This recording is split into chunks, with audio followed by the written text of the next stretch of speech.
All right, welcome to day 6 of the Hear God Now online event. And this is amazing. Has it been amazing? Has anyone enjoyed it? I've just loved what the speakers have been sharing. The presence of God, He's turned up, people have been touched. Yeah, Kasha, Judy. I'm so grateful. I'm so grateful to God. We need His voice. We need to hear more from Him. And I'm so excited to have tonight's guest speaker, or today, this morning, whatever it is for you, it's tonight for me, Joshua Berghaus. And Joshua and I met in a prophetic program that we were both students of. But as soon as I met Joshua, very soon after, I realized that he was probably capable of teaching the class. He's amazing. He's amazing. He is a prophetic strategist.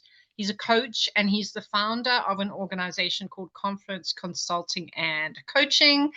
And he serves leaders across North America. And his passion really is to help people um, move into identity restoration, strong family foundations, also combining, helping them with business infrastructure, all with the aim really of helping people have a real solid foundation so that they don't just have success, worldly success, but they have significance and they are doing it while valuing and honoring the most important things, which is God and family and character and just getting the foundations right, getting all of that right.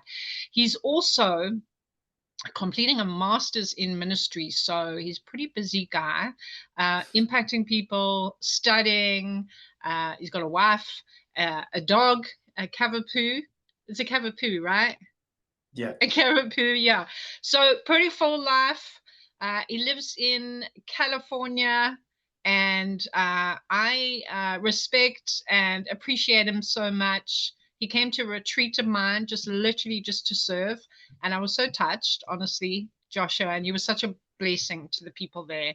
And so I'm so pleased to have you here. I'm so glad you joined us and took the time just to come and share with us. So thank you. You're welcome. So grateful. So let's start just by finding out a bit more about you and your story. So I know that you came to a point in your life where you realized that you didn't want to be just all about success, probably in the way a lot of people define it or the world defines it. And was it actually a breaking point moment, like a crisis moment for you? Tell us what happened. I will. Thanks for such a kind intro. And your articulation is great. You're one of the few who can pronounce my last name phonetically correct, but that's Woo! just because you're good at what you do. It was very kind. And yeah, I really enjoyed the opportunity with the girls at your retreat. That was a blast. So thank you for allowing me to just be myself and really help everybody. It was awesome. Now, hi, everybody. My name is Joshua. Back to Sue's question. Because I feel like I have a lot to deliver on because she really pumped me up. But that's good. It's always nice to know what people think of you. Not in a way to feed arrogance, but like, oh, that's what I left behind. That's awesome. So I have you encouraged. Yeah. yeah, Yeah. absolutely. Pretty awesome. So yeah, of course. So yeah, success. To me, success has many different faces, kind of like the facet of a diamond. And depending on the light that hits it, you'll get to see it from a different angle. But for me, maybe the genesis to how I got into this, really, it's a glorified passion project that just happens to have a business outfit on it. Because as I was sharing with you offline and in the past, I come from mainstream church and large scale discipleship. And what that means is being able to take people from a place to a place in a successful pattern and making sure that they get where they were supposed to head. Salvation, sanctification, all those big words. But after doing that by the thousands for a long time, I just saw this need in the self development space. And I saw a lot of business coaches that were really manipulating people to buy very large ticket programs for very self induced satisfaction, such as, Clap that more. but I think that's part of when you share an intimate time with God, he'll start to show you the things that make his heart sad. And Mm. I think for them at their level of understanding or revelation, they may think they're doing the right thing. And I don't Yeah. think that I'm the best at everything, but I'm really good at what we do. And so I was like, well, let's just try. So I talked to some mentors, and basically we took the model that was very successful at a very, very big church, about 20,000 members. So it was a pretty big thing in the United States.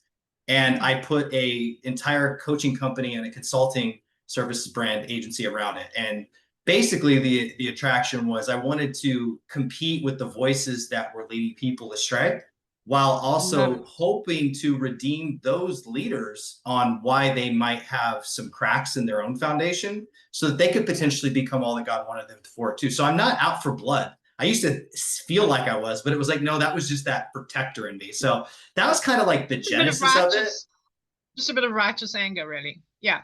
Yeah, well, yeah. I mean, when you find out some entrepreneurs are paying certain consultants $1 million US a year, you're like, well, what are they doing? And is it healthy? Is it faith centered?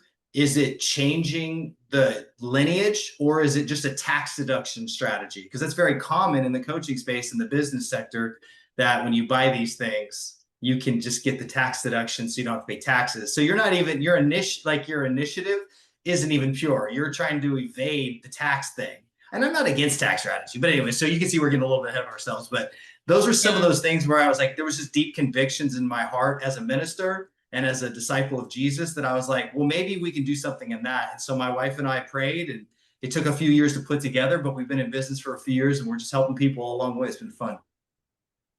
I love that, Joshua. Do you know, I felt really quite burdened by that. And it was part of the reason why I put on this event. I saw, and it's not only large companies that have 1 million to spend, it's families, it's individuals who Yeah. don't have 15K to spend, who don't have 20K to spend. And so I've seen that in the Christian entrepreneurial space quite a lot.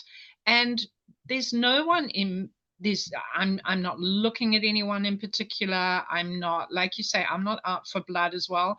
But I also just felt such a conviction that Christians at large need to really be able to differentiate when they're being soulishly pulled into something through FOMO, through an emotional high, rather than truly God leading them into a program. And so I'm not anti taking a financial risk, as you know. I've done it, you've done it. I'm not Yeah. anti that, but let it be God. Let it be led by God, not because someone just gave them a really good kind of sales talk that they and they weren't even really thinking for themselves, and then they just kind of got led into it. Yeah. So I don't know if you've seen that as well. You seem to be speaking to on a larger scale, like, yeah, like you say, CEOs who are doing that, but it has been the case with individuals and not necessarily business owners as well. Yeah. So the way I mature the conversation with people is I'd say I serve leaders in business, not people of business. And what I mean by that is it really strips away, oh, this isn't for me, or he's out of touch. That's not true. I actually kind of level the playing field with anybody I come across. And if anybody was ever interested to follow up even from here, like I always tell everybody the same thing. If you can discover it on YouTube, I'm going to point you to it. Macro stuff. There's no need for me to try and sell you something you can't find on your own. But if we're going to get into the weeds of applying those principles and going on a journey of transformation, that's where typically a transaction occurs. And so what that does is it still gives me an opportunity as a disciple to encourage others to raise up other disciples in the ways of things that they could discover. They just don't know what direction to go into. But if they're like if they're hurt, if like, let me use like a picture. If you're wounded on the battlefield, if business, you don't need a blog, you need a lifeline. And so if I Yeah. can see things in your future that if you don't make decision A, B, and C, you could have like severe penalties coming, then it wouldn't be in my best interest as a servant to just say, oh, go do this. That was the story of the Good Samaritan. was that the person was basically left for dead. And, people overlooked them and threw them, a little suggestion. But it wasn't until someone got involved, picked them up, put them in a place where they could heal, and then paid the bill. Well, how have I paid the bill? I've dedicated my life to this, and I have a backstory where it shows me to be an expert or have mastery in a specific field. So it's kind of like I know how to pay the bill through intercession, through study, through tutelage, but you have to stay in the inn. And I tell you though, if we do meet people that had certain assignments in heaven, I want to ask the innkeeper above all, like, how many times did you have to tell that person to just stay in the bed? Because by nature we think we've done it quick enough, we're ready to go, we took the thing, and we're going to be just fine. It's like, no, it's the full restoration of the person, which is where Yeah. compassion, mercy, and stuff like that. So yeah, it's one of those things where we have to regulate our approach to people. And so I think that's a healthy thing from an entrepreneur standpoint too, is am I bringing something new to market? Am I there to really help people? Or am I just trying to take a quick buck because I want to endorse my self-preservation, which is another identity issue, but getting a little bit ahead of it. So, I mean, are you happy to be a little bit vulnerable and tell Yeah, us what was happening in your life that led you to sure. realize this could probably be problematic with a lot of other entrepreneurs, or not just entrepreneurs, Yeah, people who are successful in ministry. So, yeah. just very busy doing work for God or running a successful business. Yeah, absolutely. So, I like to flush out what's happening in my life through what Yeah. Jesus did. I'll study red letter theology, which is the synoptic gospels. I like to see if he talked about it, if he experienced it, if there's examples or parables, and if not, then obviously the apostles have teachings, etc. But one of the things that you see Jesus going through was he was raised in a business family. His father was an entrepreneur, a very well respected carpenter who was known in multiple regions. So that'd be like international for us now because we have virtual, but they were nomadic people. So he understood the ways of business and the demands and the workload and being able to help people. So then when he switches gears and he starts to study the ministry model, and that's kind of, I think, what happened from like 12 to like 29, 30 was like, all right, I get business. I got it. And I really got to study this thing because I am a devout Jew. But anyways, I say all that to say, when I look at the life of Jesus and he starts to really do work, signs, and wonders, he starts getting a little bit of religion kicking back at him through the Pharisees, Yeah. Sadducees, etc. So I myself have endured some form of confrontation from certain denominations, certain pastoral, certain leaders, mostly because they don't understand how I could be soliciting a licensing deal to take my discipleship model into their church. Because the church mindset tends to have this thing of everything needs to be built from within and we don't outsource very much, which is anti Jesus. Jesus was a sender. Hey, I'm going to bring you in, I'm going to train you up, and then I'm going to send you out to do it. And he had evidences of doing that with the 12, with the 70, and then ultimately the Great Commission. So for me, I've actually experienced a lot of resistance trying to continue to serve the ministry or the church world. What does that look like? It's not like they're backbiting me or undercutting my name that I know of, but they'll let me serve or be a part of their experience or their culture for a year, 2 years. And then when it's kind of like, what are you passionate about? I'm like, well, I've been doing this for a really long time through the years. And I think it could be really successful within this community. To which one person was straight out, they're like, no, that's too expensive, which I felt like it was very inexpensive because I was willing to help. What was so interesting was nobody negotiated. It was like they didn't understand that, like, that's part of transactions. Like, well, okay, what's your budget? And it wasn't even that. It was an immediate, like, no, that's too expensive. What they were saying was, we don't believe in you. And that's okay. Maybe I don't have certain things that they're looking for. Maybe, but one individual, you want to talk about vulnerability. So we'll go there. One individual, we were very honest from the jump. I was just like, hey, I need a place to rest. Give me a year. Let me navigate some church dynamics from a previous church that I was a part of. And no expectations, no commitments. And they're like, yeah, sure, no problem. So over the course of that year, we met with the family. So my family met with their family. We were able to have dinner with them. We were able to encourage them. We were able to fund some of their initiatives. I even gave them some prophetic alignments that they were very touched by, which was really cool. So then fast forward about a year when I was like, all right, like, do you feel like this, like who I am and what I have passion for would be good for your model? And this is an international church. If I said the organization's name, you would probably know the organization. Multicultural, multinational, huge institution. That wasn't my initiative. It was just a local brand. Long story short, they did not want it. And I made a comment and I said, well, if it's too expensive, why don't you just call one of your friends? Let's put on an event like this, like what you and I are doing today, Sue, and we'll get it going somehow, some way God can do it. They thought I was trying to use them to get into their contact list. And they told me that a month later, to which then you saw the lion come out of me. And I was like, I don't understand how you could sit with my wife, enjoy our food, let us pay for meals, receive my prophetic alignments for you and your family, and take our funding initiatives, and then think that I am malicious or self-centered or just looking for a contact list. It sounds like something happened in your past and it's coming upon me, which I'm used to this kind of stuff, people. So if you're like, wow, Josh, how'd you do it? This is like the day-to-day of my life within the ministry sector.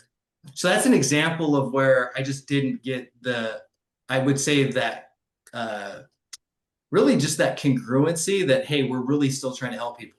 Now in the business world, I'm going to show you guys the other side of the coin. I've had this one particular individual. He's in investment banking. So he raises hundreds of millions of dollars to do global build outs across the planet. So this guy's super smart, almost to the point where I can't even listen to him when he talks. He talks so fast and he's so intelligent. And he'd gotten to know me in some entrepreneur circles for about a year and a half.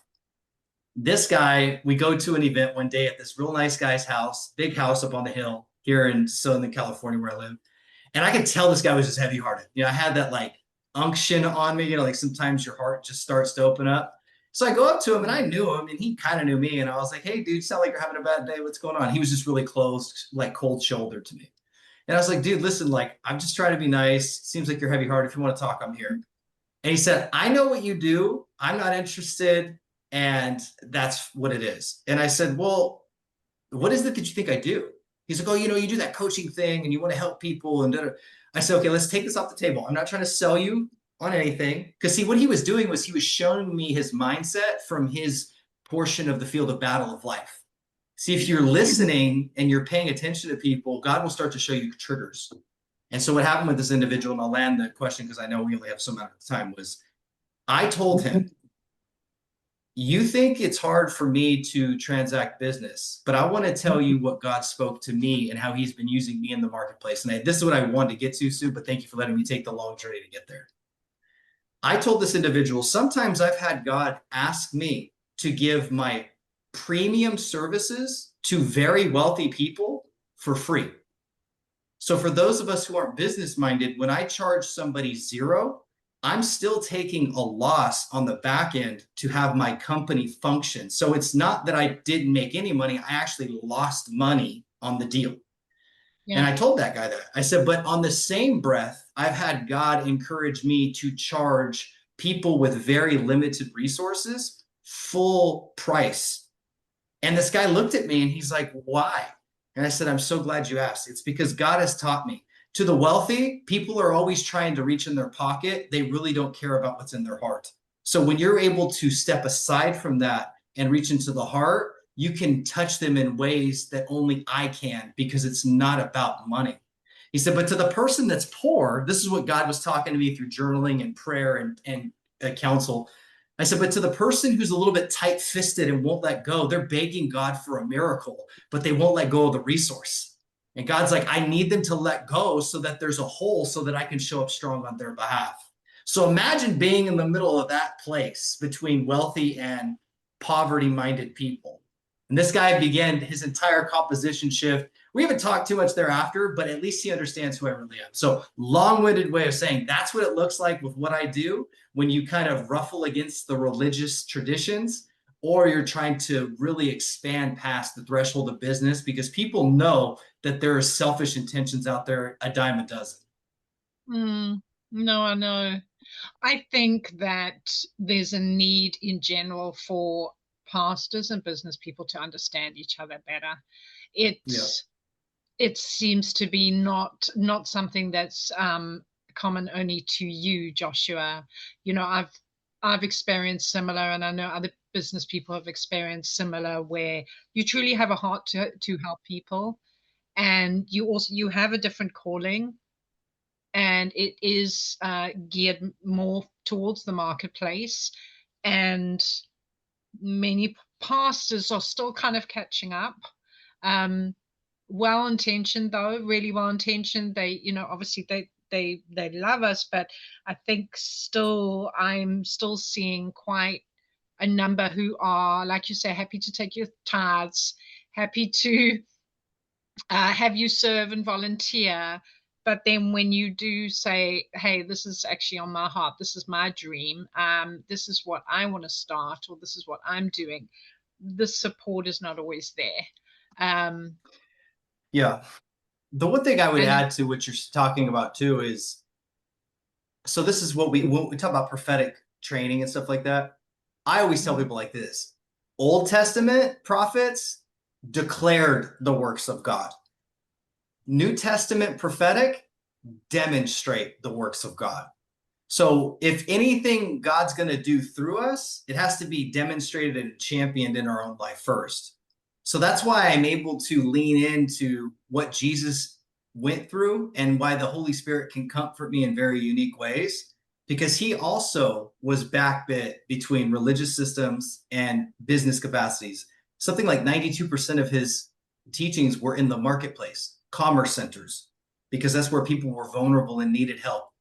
So not to interject, but that's a principle that we really, it's not a declaration, it's a demonstration. Be the difference and watch what God can do through you. So I walk that fine line of trying to bridge the pastoral and the entrepreneur so that we can really do the biggest thing, which is not to build big churches or build big businesses. It's to finance the end time harvest to reach every ethos of people. That's God's heart. He just wants to reach as many people as he is humanly possible. So. absolutely. How would you, so tell me, how would you, or how do you go about building a really good bridge between, Yeah, the entrepreneur side and the pastor? it's a great one. So I'm going to go real basic. You got to get your heart clean, for Mm. out of it springs forth the issues of life. So one of our group models is a deep immersion on how to heal. It's a group-based model. It's 8 weeks. It's super cool. We start up again in October. We do this every quarter. We really put them in a submersion experience on these very strategic questions and teachings to let the Holy Spirit show them through journaling, through prayer, elements or remnants of pain that have been built on and they don't even realize they're there. In our day and age, we'll say things like, it's just always been like that. In our families, where we live, what city we're a part of, what nationality, whatever. So for me, I'm all about the heart. David was loved and adored by God because he was a man after God's heart. And David was a flawed and failed man. So step one, you got to get your heart clean, both towards pastoral's good intention of protecting sheep from wolves. But that was like why I share vulnerably about my story. That's why I got so frustrated, because I wasn't talking to a shepherd at that point. I was talking to a wounded man that didn't see all of my good works for their best interests. And you had dinner with me. I prophesied to your family. I was letting you know, like, how could you think that about me when you've seen my resume of who I am? But anyways, so yeah, that's like level one. And then once you have a clean heart, you're able to hear God more clearly. Because if we have pollutions and bitterness and all these different things inside of us, we're not going to hear God. And so I'm able to allow, because even David said, point out me any wickedness that's inside. So God has showed me judgments or things that I think, mindsets, soul ties to protect myself. And so these are some of the elements that we break down in our experience, but that's one of the things that we did. And so for me, I champion that as the flagship to everything that we're a part of. So that's the first thing. In business, you got to get over it, man. You got to have thick skin, but a tender heart.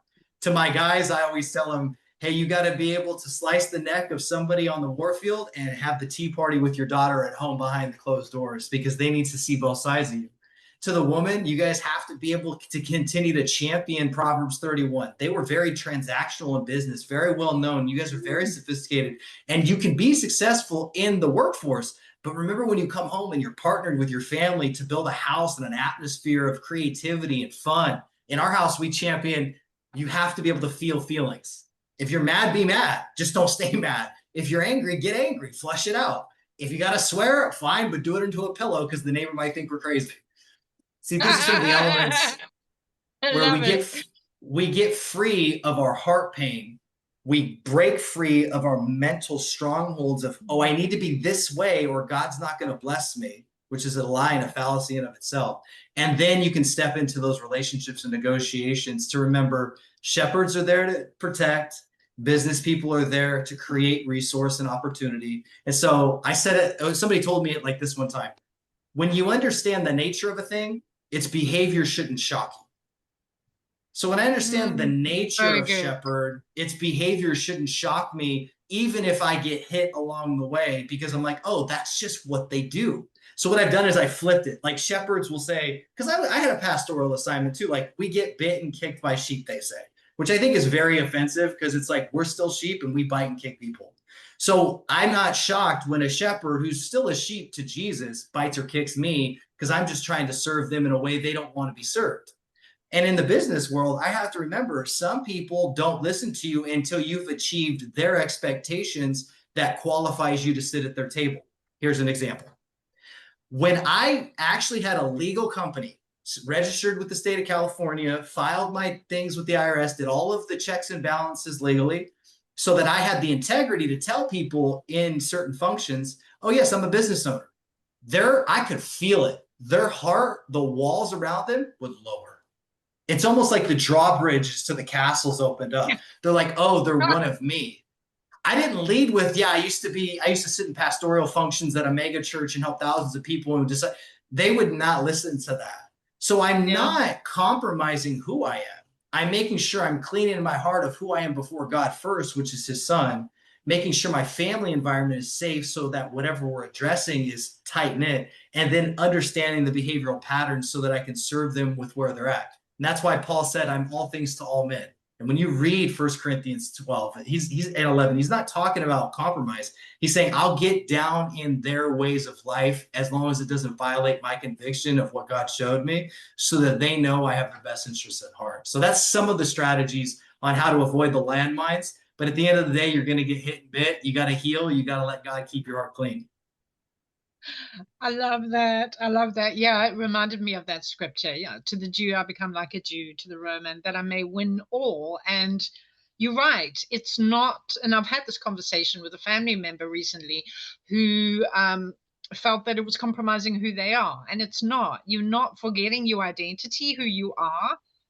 You're just saying, okay, let me express the part of me that can be best received, that will allow this person to receive me, because Joshua, you can help that CEO, but they're not going to receive you if you come with all the church experience.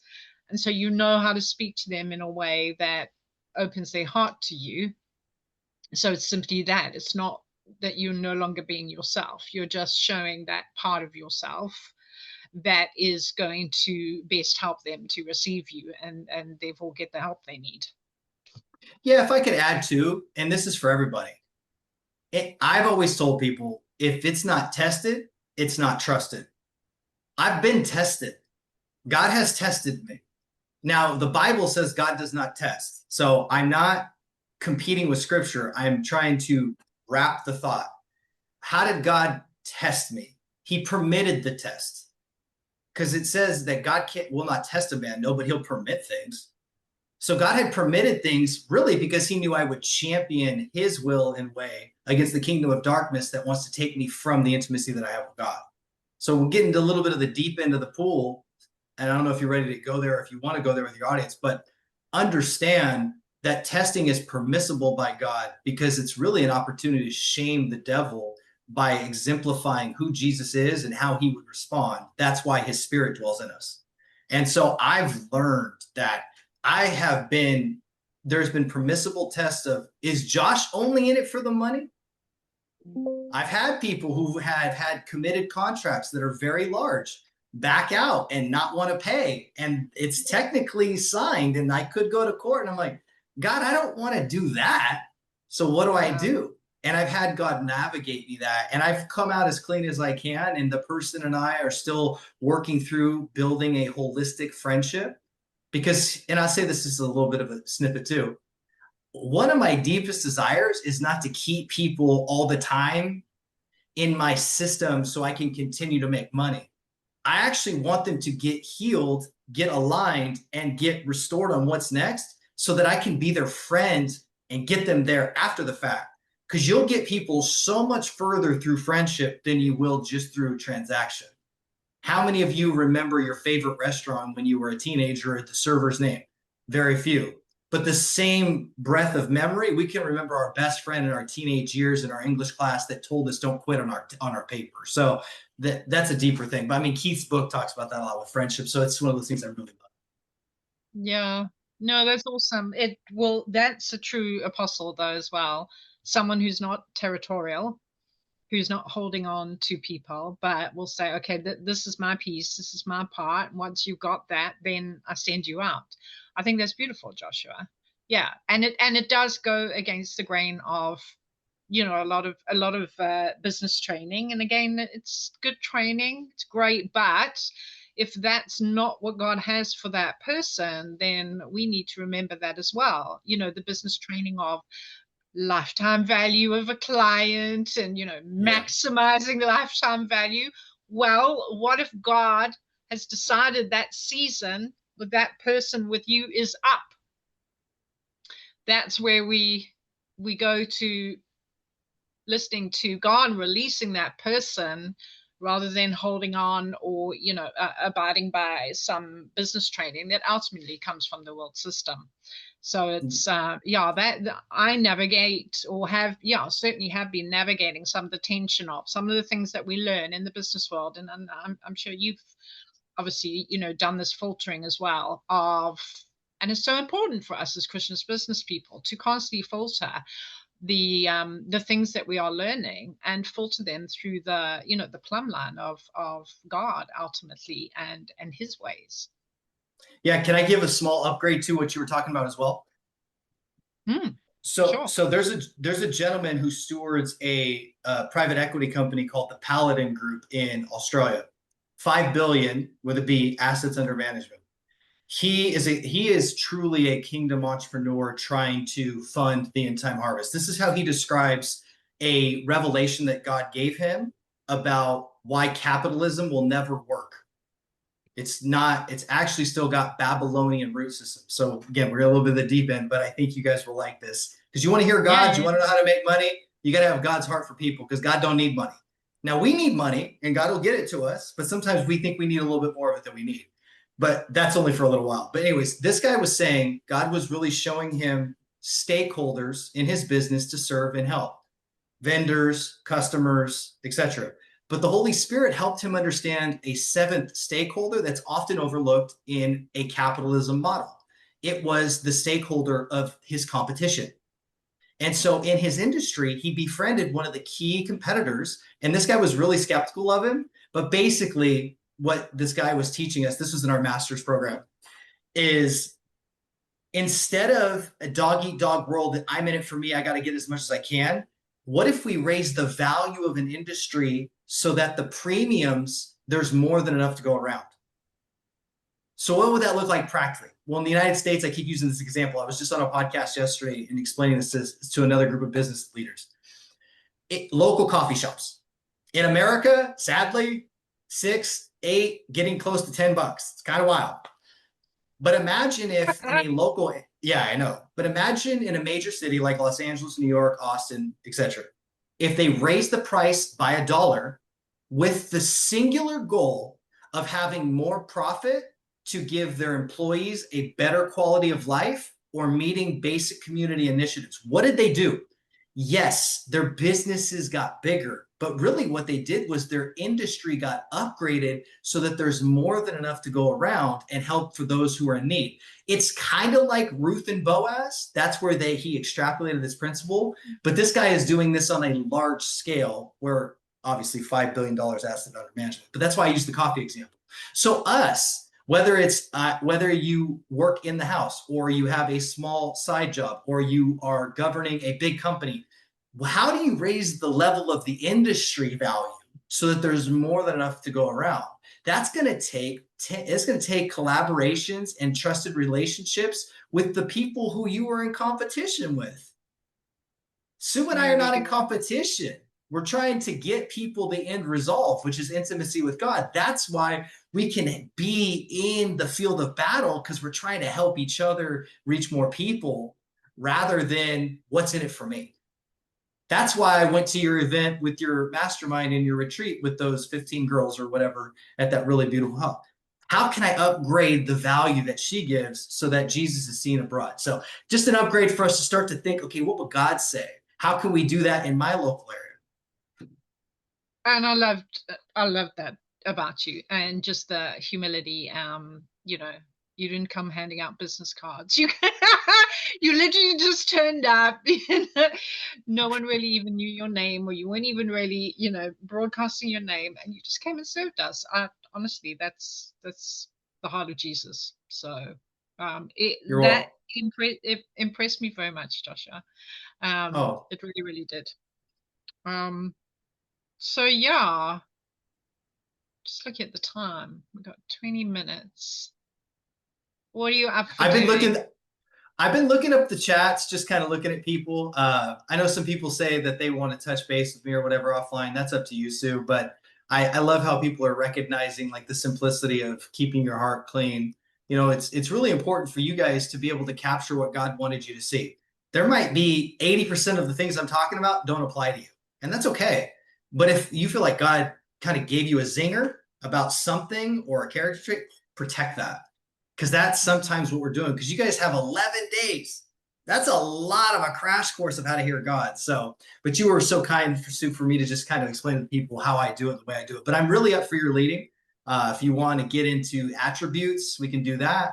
If you want to do some encouragement, I was studying 1 Corinthians 14. Like, we could do whatever's on your heart. I think it would be great if maybe you just share a few keys, even just practical keys of how you go about hearing from God. If there are Perfect. various ways, how he speaks to you, how you understand more, if he's just giving you a little piece, how you then understand more of what he's trying to say. And then maybe after that, maybe we can move into a bit of seeing who's highlighted to you, and maybe what God wants to speak through you to someone. That would be cool. Yeah. Sure. Sounds good. All right. So, first of all, there was a few of you I could feel you leaned in. Maybe you didn't move on your screen, but your heart leaned in. That's what God's trying to do. He's trying to get your attention. And your spirit knows. Now, what am I? I'm a man who just has intimacy with God and shares what I learned. But when you feel that posture of leaning in, that's an indicator that you might be closer to God speaking to you than you realize. So how does God speak to me? Well, there's a lot of different ways. One of the things I think we all need to realize is God does use people. He doesn't need to have the earth crack, the sky separate, and an audible voice shake you to your core. Sometimes he's going to use the person that you don't realize he's positioned close to you so that you can pick up what he's saying through them, because you trust them in a deep way that you realize you may not trust God in yet, for a various amount of woundings. I remember God told me one time, he's like, you don't hear me because I don't sound like your dad. For those of you who don't know, I was abandoned and I was adopted. And the man that I was raised by was very angry. He was very violent. So God's like, I don't have that tone. So you were waiting for me to speak to you, but I don't speak like the trauma you're expecting in your unresolved pain. So I think practically we need to give people permission to love us by being honest, even if it might hurt a little bit, but be able to say, hey, that was really harsh. Let me sit with that. So there's a maturity position of, I receive what they said, but I don't know what to do with it. So people, always a big person.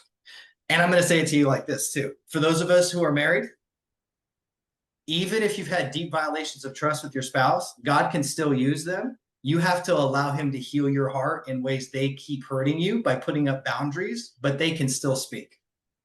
Mm. Spouses are there to hurt or to help, not hurt. So if they have hurt you, you need to be able to articulate that. Now, sometimes my wife says things that hurts, but it's not because she's trying to hurt me. She knows that it's going to be a course correction. Because if you were going to run out across the street and someone grabbed your arm and dislocated your shoulder, you would be happy that your shoulder hurts rather than getting hit by a car. So Yeah, for sure. sometimes it's hurt to help. So I always say that that's a big deal. How's another way God's going to speak to you? Well, the way you're going to know if God's speaking to you is if you know the way he thinks, the way he acts, the way he operates. Again, I like to go back to the marriage example because we live in a day and age where it's a 53% marker in the United States of divorce, especially within the Christian church. I live in a region of Southern California where it's as high as 80% in divorce because they're very wealthy, so they can just buy their next experience. It's very tragic. Wow. But anyways, there are things that when I know God, it's because I can hear him through the way life is speaking to me. For example, my wife, I spend a lot of time with her. I know things about her. I know the way she's going to think or act. She doesn't even have to be in the room. And before I make a decision, I'm playing in my head, what would Jamie say?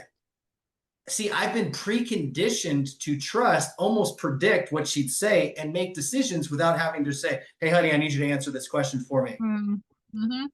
Great So if I can do analogy. that with my spouse, then there is an opportunity for me to be able to do it with God. I want you to be able to know this is what God would think. I don't have to ask. But if I'm insecure in a moment and I say, Dad, I think this is what you would want, could you give me just a sign or a piece of encouragement? Maybe I'm that for you today, where you just need to be reminded, oh, I just need to get to know him a little bit more. Not memorize more verses, not watch 37 sermons. Just, hey, when was the last time that you spent 5 minutes in quiet? Yeah. And people get frustrated. Like, everyone says these things, or why? It's because you haven't championed a level 1 principle. That's why Paul, who is believed to be the author of Hebrews, would say, like, there are meatier topics, but for your benefit, I'm going to go back to the elementary principles of Christ because you can't skip them. That's why God doesn't. Maybe there's a person on here and they're like, man, I really want to know how to prophesy. But you might want to do that because you have a deep root of insecurity because your mother left you and your baby sister, and you're like, oh my gosh, I have to be a strong force of protection. So you might have a healthy desire because the Bible says earnestly desire spiritual gifts, especially that you should prophesy. But if there's a root system of insecurity or judgment, you're going to be disqualified from being the level of authorities because you can't skip the basics. So I'd say the second piece is once you understand people, you start to learn the nature of God. And then you, by nature of spending time with him, praying with him, journaling with him, just experiencing his presence where he transforms your heart, he renews your mind, he rebuilds relationships. You start to understand the way he thinks. So in real time, you can make fast decisions. That's why Jesus said, and I'll end on this thought. Jesus said, hey, I'm going to bring you before great kings, people of great authority. Fear not what words you'll say, for I will give you them to speak in that hour. There becomes a point of being a disciple of Christ and a mover of industry and the threshold of the kingdom's dominion where you really don't know what you're going to say. You just know God's going to put a thought on your heart, or he's going to give you a word to speak in due season, and you're going to say it, and it's going to transform people's lives. So those are two practical ways that I really wanted to give you guys the permission to think is God can use people, and maybe I need to get to know them a little bit better than I do, kind of like my spouse, and then I would have predictive nature. Then God can really put you on some what we call like searching for gold, because you're like, oh, I'm going here, going there, and you just start to follow his lead. And sometimes those projects are for a week, sometimes they're for a decade, sometimes they're for a lifetime. That's beautiful. Thank you. You're welcome. I'd love to ask if anyone's got any questions. Can I give you room for a couple minutes of questions? Yeah, absolutely. Joshua, can you repeat that once you know people? Olivia's asking. Yeah, so as far as knowing people, you could use spouse is always an easier one given the audience, meaning I can predict what my wife would say without her being in that room. So similarly, if I know what God desires or what he wants, whether you've read it through scripture or you've received it in revelation and prayer, you start to have the predictive nature of God and make decisions. Here's a simple one. Don't speed. He doesn't need to remind you and speak to your heart to speed on the freeway because you know there could be a police officer that could pull you over if you're in a construction zone to protect people. So yeah, that's kind of how we get to know people. If I'm not addressing it, feel free to send the question a different way. If you've had deep breaches in relationships or you don't have anybody, God, would you send somebody with a caring heart like Sue, who's not just trying to get another book published, but that people could actually hear God's voice and be encouraged by a female voice? Because some of us need same-sex encouragement. That's why we're gender neutral. Like, hey, there's some things men do that are weird to women. Well, there's some things women do that are weird to men. So Absolutely. I know, I love that. I would, when I need encouragement, I will literally just ask God, please send me some encouragement, and then leave it up to him how he does it and who he does it yeah. through. And he might not even do it through a person. It might be something that I see while I'm out and about. So it yeah, it works. Olivia, I see your hand up. Was Yes, it ma'am. Can you a hear question you me? just asked? Yeah. You got another question? Hello. Hello. I love this man, okay? I love him. But listen, okay, so once Bad. you know, the once you know people, that part, y- once you, I'm not sure if you're overcomplicating it, Olivia.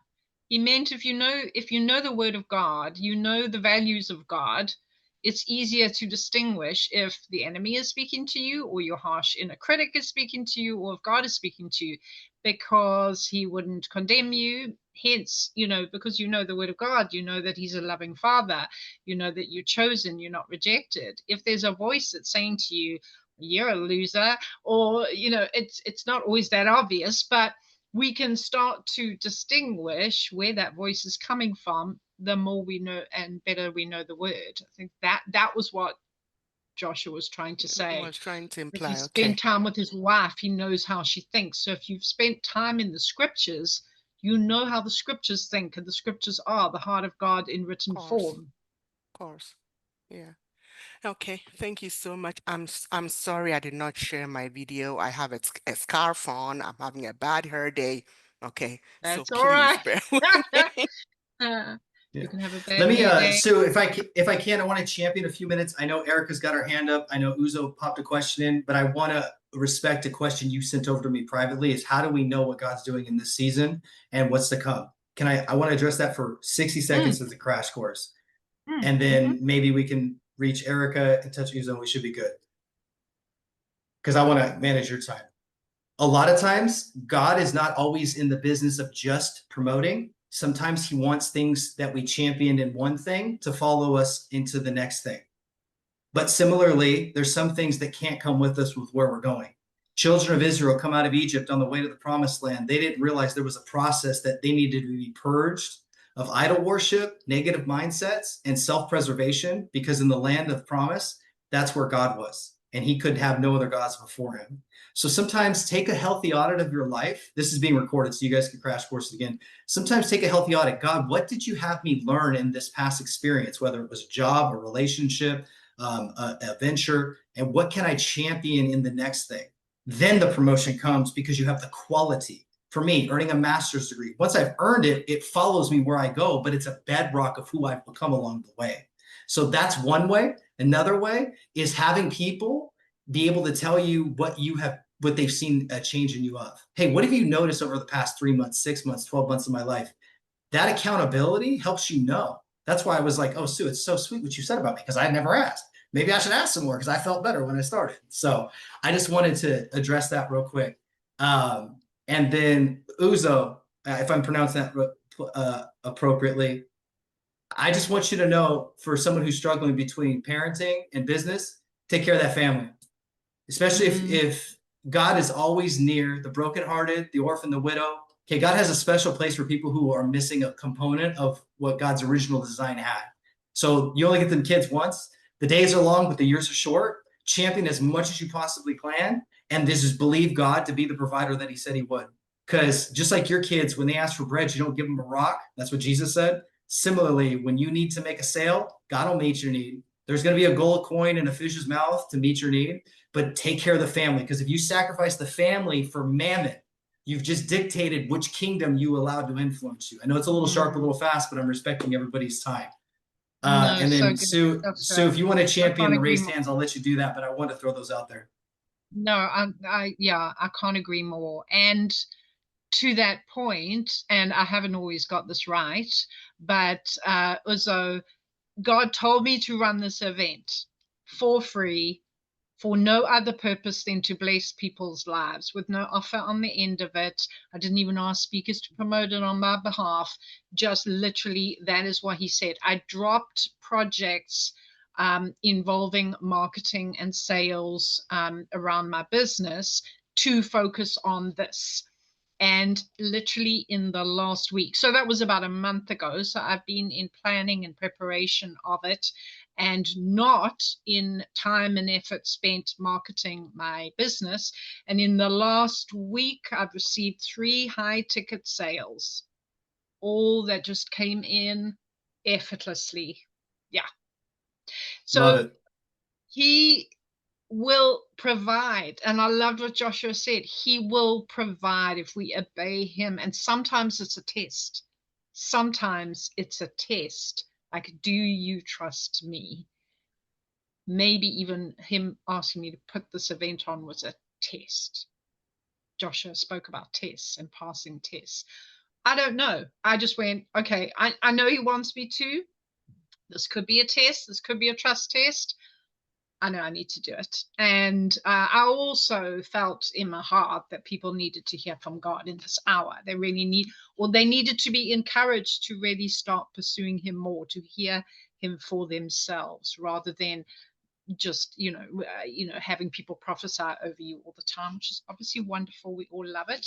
But to really, in our daily life, just really focus on hearing God for ourselves. But having said do you want to, Joshua, if you've got, is there anyone that's being highlighted to you that they maybe need to hear something more specific from God? And I know you. Before we do that, do you want to try and take these 2 hands that are raised real quick, since they've been patient? I know Erica bowed out, or do you feel like we don't have time? Sade. Yes, sorry, Sade, and who's the other one? I can go after Sean if you want. I think she was waiting longer, or was it she? It's okay. You're on camera now. Just go for it, Sade, and then we'll I come don't to know Sean. if it is related, but I think for me is just you spoke about trauma. So I think, I've felt like a calling from God, and someone did speak over me about 2 or 3 years ago to say I've got a prophetic anointing, but I think there's so much trauma that needs to be dealt with. And it's kind of like, how do you ever even get there? Because there's so much trauma. Like, how? Yeah. Just your willingness to bring it to light, you have a chance to get out of it. That's step 1, is it's not going to define me. My wife oversees the female experience. But let me just say this to you. See how you deferred to the people who were waiting? That right there, that's one of the things that I think God finds precious about you. So you didn't ask for encouragement, but when you have a deep, vulnerable moment, it needs to be matched with truth and love.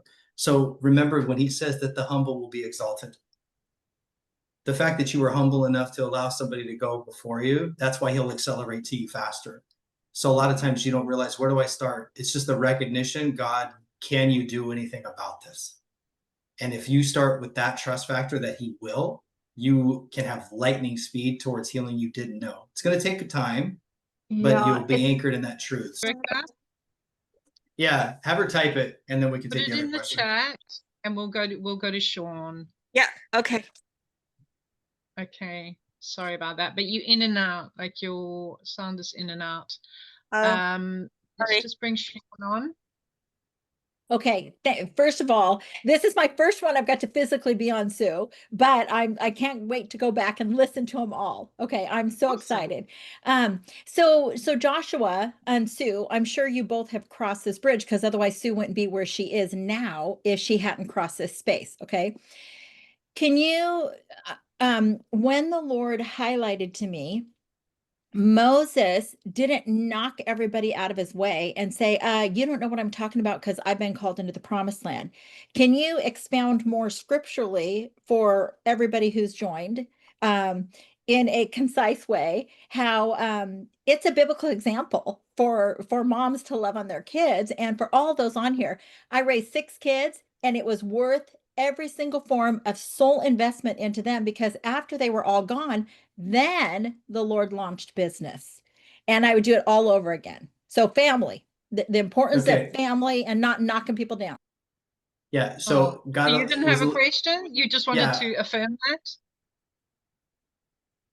Did she have a question? I I'm not wanted sure. him to expound on it, because Got taking it. off what he's already shared and expound it more, so that more people can walk away with a, okay, I am right where God needs me to be. Okay. Yeah.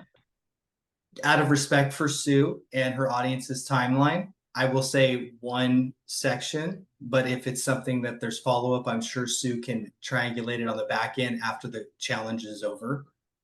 Yeah. For everybody to know that they're willing to learn how to hear God should already confirm in you that you're closer in the process than you realize, because you're not arrogant. And so when you look at the life of the people that came out of Egypt in the book of Exodus to the promised land, they had to realize what was in them as situations confronted them. When Moses goes on to the hill to meet with God and get the 10 Commandments, they by nature erected an idol because they were in a system of idolatry in Egypt. So they were used to worshiping something instead of the one that God wanted to have communication with. So sometimes we don't even know what we think or act or will make decisions on until it's placed in front of us. And so when we know the wills and ways and hearts of God and something is presented, we actually don't take the bait. That's why I encouraged through the question in the thread, never sidestep family to the best of your ability. But sometimes you're going to have to go and make a deal to feed your family. So that's where it's a matter of, God, what should I do in this situation? And usually that's where wise counsel, it's where coaches, pastors, family, friends can help you decide if you're teetering too far too away. I hope that I was able to expand a little bit Sean's question, but I just wanted to also respect Sue's timeline. So Yeah. No, you did. You did a great job. Thank you, Joshua. I am just based on, the interest that we're seeing here. I think maybe you and I should have a chat afterwards about perhaps getting a group together who might want to go deeper, which could be obviously a paid version, because we need to respect, your time, my time. We both run businesses, but let's have a chat. If you want to put in the chat, guys, if that's something that we're getting some. It definitely looks like we're getting some yes pleases. Okay, I didn't expect this, but that's awesome. Clearly, the people are feeling a need for some of that inner healing. I think that you were talking about some of that healing from past wounds. yeah, that's fine. You and I can talk. Erica posted her question. Do you want me to scratch at it real quick? Go for it. Yeah. Erica, your question, how can I access the dunamis power of transformation for my family? Be the difference. And that's for everybody. Get so close to God that you become his demonstration to those he's entrusted you with. Mm-hmm. My wife has had ample times to criticize my insecurities, to push myself into new thresholds, but she always picked me up and encouraged me. She showed me what it looked like to be loved, irregardless of what I brought to the table. when it comes to core connections. You don't necessarily need to give them a prophetic word to validate how much they mean to you. The podcast I was on with yesterday is one of my best friends, but he's one of the most successful men I know because he's successful in family, in identity, and in business. And the way he described me, I told him offline in a text, hey, even if it doesn't make the cut, what you said was so kind and I'm so grateful we're friends. So I would say to you, how do you access it? You got to go to the one who provides it and let him love on you and empower you with the way he thinks of you so that you can go and be that for other people. That's a macro view of it. Micro view, you got to look for opportunities to be a blessing.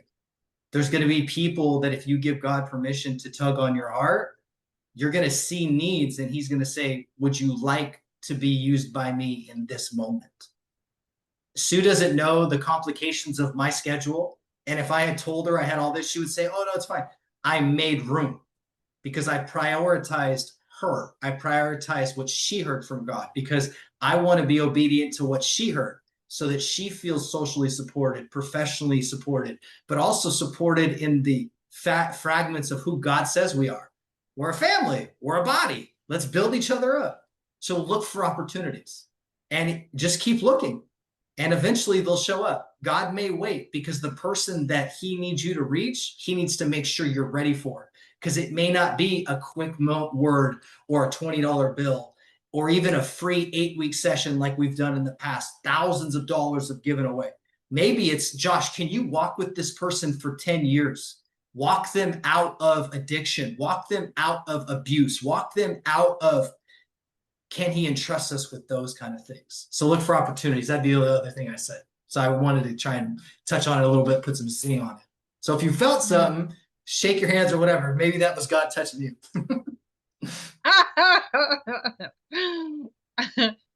Definitely.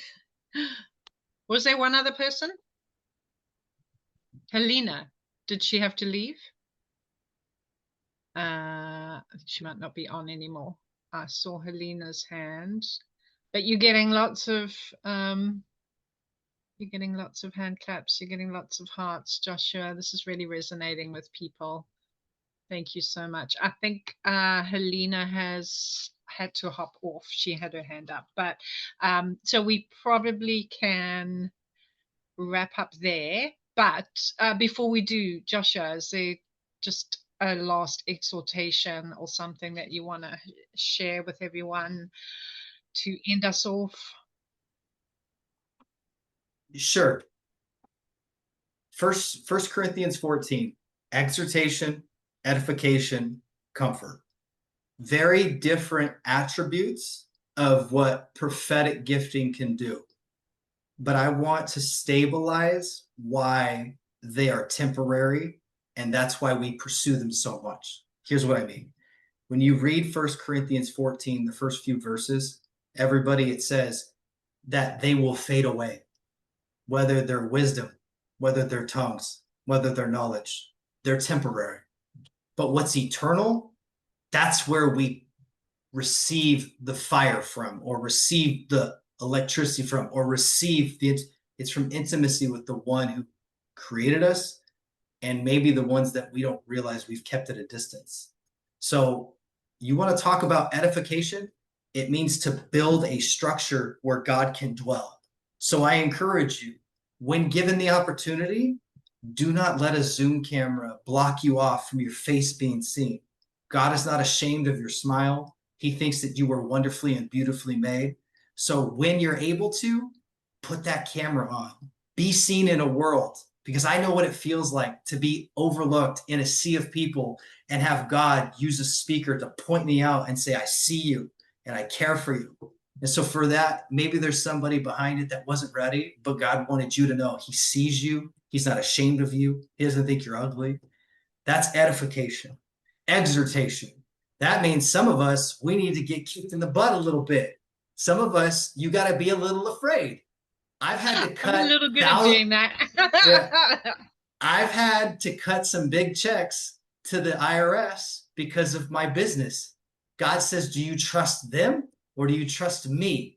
He said to kick me in the butt and remind me, I'm your provider. I will get you through it, even if you fail. That's why Pedro is always talking about Romans 8:28. All things work together for the good for those who are called according to his purpose, not begging God to be in my purpose. So that's that one. And comfort. I comfort you in the love. One person said on here, and I'm sorry I can't find you through the thread, but you said this man just oozes love or something to that effect. Thank you for being so kind. Why do I have it? Why do you actually feel the authenticity behind it? Because it's a byproduct of the intimacy that God and I have built over 15 years of rebuilding a life that most people left for dead. So I want to comfort you guys to be reminded, if you felt something, even if it was through Sue or me or the other speakers this week, because some of them I know and they're great people, that's just the authenticity and the tangible presence that God is near, and he wants to comfort you and love you and see you do things you can never do on your own. That's what makes him great.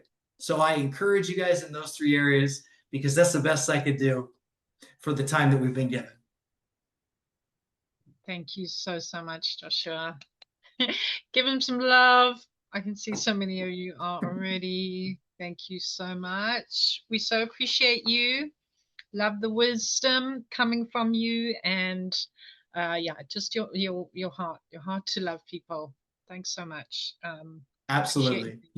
You let me know how I can help anybody. Sue, it's been a blast. I love seeing your smile. Keep doing great things. Thanks, Joshua. Bye. Right.